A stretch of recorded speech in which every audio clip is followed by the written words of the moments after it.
She loved me like a stolen car. Wrecked me, left me, oh, but drove me way too hard. That was Stolen Car from CMT's, or at least one of CMT's, new artists to watch. My old friend, Ryan Calhoun, hello. How are you? It has been too long. It's been a long time. I know. So, of course, Ryan used to play shows in Vegas when I worked in Vegas.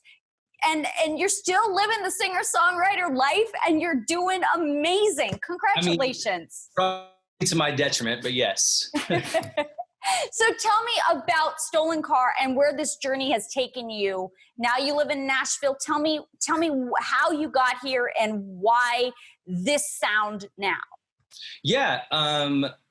A while ago, I was living in Los Angeles, and I started making trips back and forth from LA to Nashville to do writing camps and writing trips, and fell in love with the community and the city, and just the approach to songwriting, because that's really what this town is built on, is telling stories and the craft of songwriting.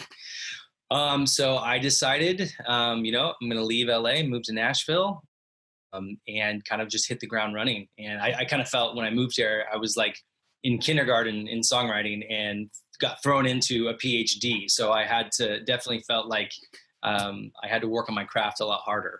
Right. Well, I mean, I've always thought you were a very talented songwriter. And, oftentimes songwriters sing, but like they sing sort of on the side, like as a secret project. But you do both. And you've always done both, right? Because not only do you write for yourself, but you write for other artists. I do. Yeah. I mean, at the core, I'm always going to be an artist, but I also love writing songs and the craft of it. And I think in this business, if you don't love the process, if you're only an outcome person, you're going to be disappointed most of the time. Yeah.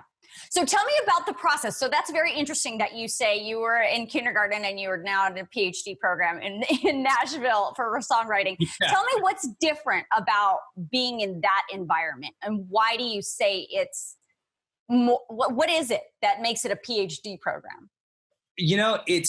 There's so many talented people here. First of all, just like you go down the street to Broadway, you hear people sing and play, and there's just talent everywhere in the city.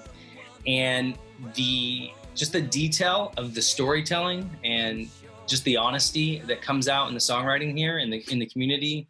I mean, every word is kind of dissected, and as a consumer and a listener, you don't think about it. You just enjoy the song. But there's so much work that goes into what is a hit song, Yeah. So how do you write hit songs? How do you write, or do you know they're hits when you write them?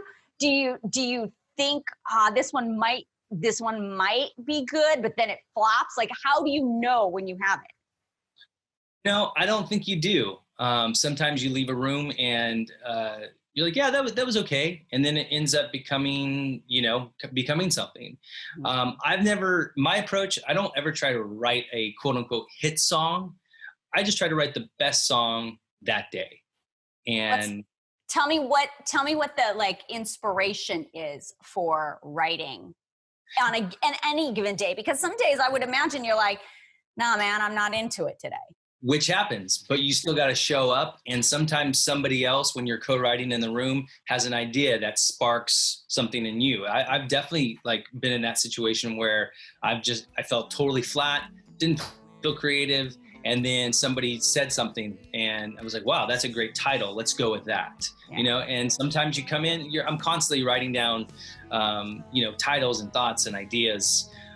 So I try to keep kind of a journal or a blog of, those sorts of things to be able to come into a room, because you don't know what I might bring might inspire somebody else to be like, oh yeah, let's run with that idea.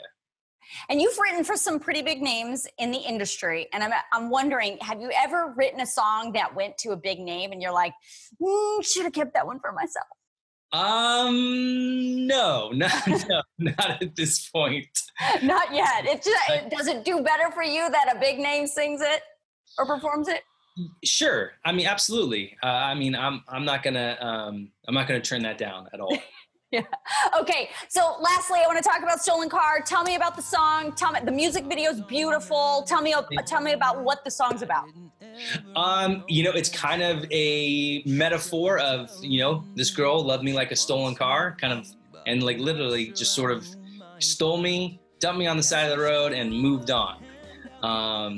And you can watch the music video on CMT, my website, YouTube, all that stuff. A good friend of mine, Dustin Haney, who's a great director here in town, here in Nashville, directed it, did an incredible job.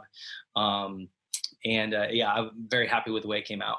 Well, it is a beautiful music video, and I know you have new music coming hopefully next year. I'm sure this quarantine and the whole thing in 2020 has given you lots of time to write. Lots of new music, lots of new songs, so definitely stay tuned to the new releases in early next year.